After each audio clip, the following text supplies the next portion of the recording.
Hello everyone, আসসালামু আলাইকুম। সবাই কেমন আছেন? আজকে আমি আপনাদের জন্য নিয়ে এসেছি রেস্টুরেন্ট স্টাইলে চিলি চিকেন রেসিপি। পুরো ভিডিওটা দেখতে হবে, তাহলে কিন্তু টিপস অ্যান্ড ট্রিক্স সহ অনেক কিছুই জানতে পারবেন। ভিডিওটা স্কিপ করলে কিন্তু এগুলো মিস করে যাবেন। তাহলে চলুন পুরো ভিডিওটা আপনাদেরকে স্টেপ বাই স্টেপ দেখিয়ে দিচ্ছি। আর চিলি চিকেনের জন্য আমি মুরগির বুকের মাংস নিয়ে নিয়েছি 2টি। এই পর্যায়ে মেরিনেট করে রাখার জন্য দিয়ে দিলাম 1 চা চামচ আদা পেস্ট, 1 চা চামচ রসুন পেস্ট, মরিচ গুঁড়ো 1 চা চামচ, টমেটো সস 1 চা চামচ, ওয়েস্টার সস 1 চা চামচ, সেই সাথে দিয়ে দিলাম সয়া সস 1 চা চামচ পরিমাণে। এখন দিয়ে দিচ্ছি 1 টেবিল চামচ পরিমাণে ময়দা, 2 টেবিল চামচ পরিমাণে কর্নফ্লাওয়ার। ময়দাটা কিন্তু খুব বেশি দেওয়া যাবে না, তাহলে কিন্তু কোটিংটা অনেক মোটা হয়ে যাবে, তখন কিন্তু চিলি চিকেনটা খেতে ভালো লাগবে না, এটা একটু খেয়াল করে নেবেন। এখন সেই সাথে দিয়ে দিলাম একটা ডিম, দিয়ে দিচ্ছি পরিমাণ মতো লবণ। এখন সব কিছু একসাথে ভালো মতো মিক্স করে নিতে হবে।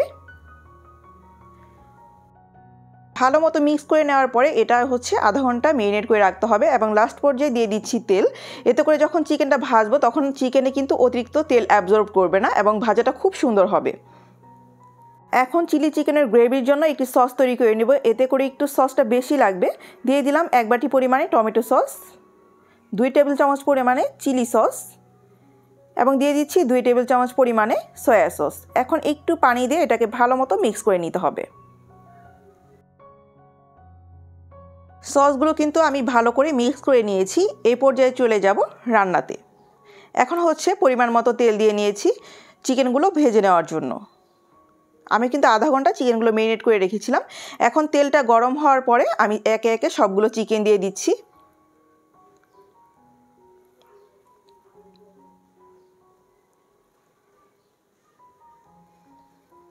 এক পিঠ হালকা একটু কালার আসার পরে জাস্ট উল্টে দিচ্ছি।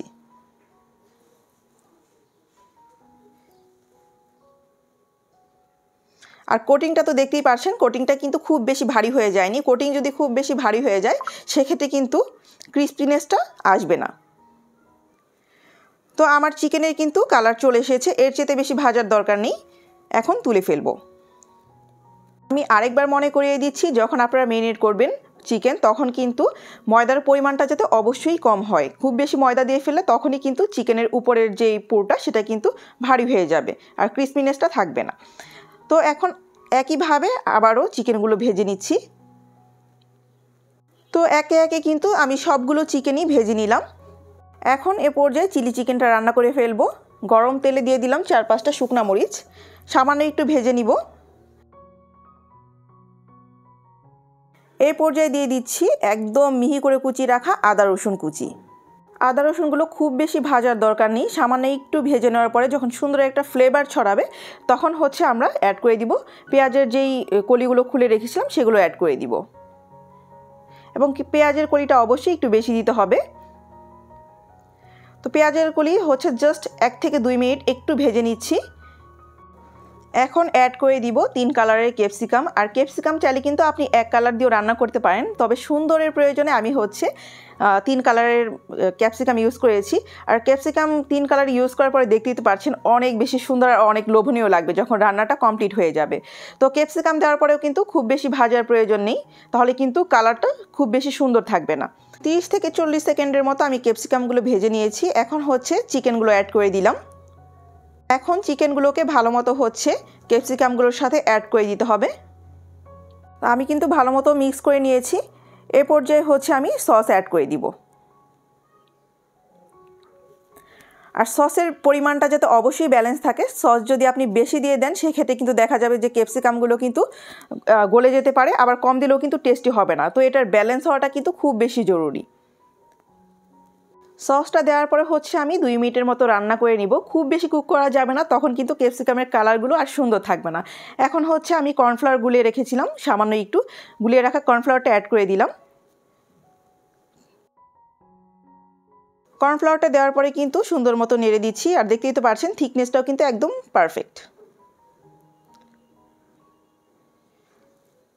এই পর্যায়ে দিয়ে দিচ্ছি সামান্য একটু চিনি। আর চিলি চিকেনের যেটা একদম আসল মশলা, যেটা না দিলে একদম রেস্টুরেন্টের মতো আপনারা টেস্টি পাবেন না, সেটা এখন অ্যাড করে দিব। এখানে 2টা এলাচ, 2টা লবঙ্গ, দারচিনি একটা স্টার অ্যানিস, আর এটা হচ্ছে মৌরি। এগুলোকে একসাথে ব্লেন্ড করে হচ্ছে আমি জাস্ট অ্যাড করে দিলাম এখানে, আর দিয়ে দিচ্ছি 4-5টা কাঁচামরিচ। এতে করে কিন্তু ফ্লেভারটা অনেক সুন্দর আসবে। সেই সাথে রেডি হয়ে গেল আমার চিলি চিকেন। ওই মশলাটা অ্যাড করার পরে কিন্তু এখন একদম পারফেক্টলি চিলি চিকেনের একটা সুন্দর ফ্লেভার ছড়াচ্ছে। আমার এই রেসিপি ফলো করেও কিন্তু আপনারা ঝটপট চিলি চিকেনটা রেডি করে ফেলতে পারবেন। তো লাস্ট পর্যায়ে এখন একটু ব্ল্যাক পেপার অ্যাড করে নিচ্ছি।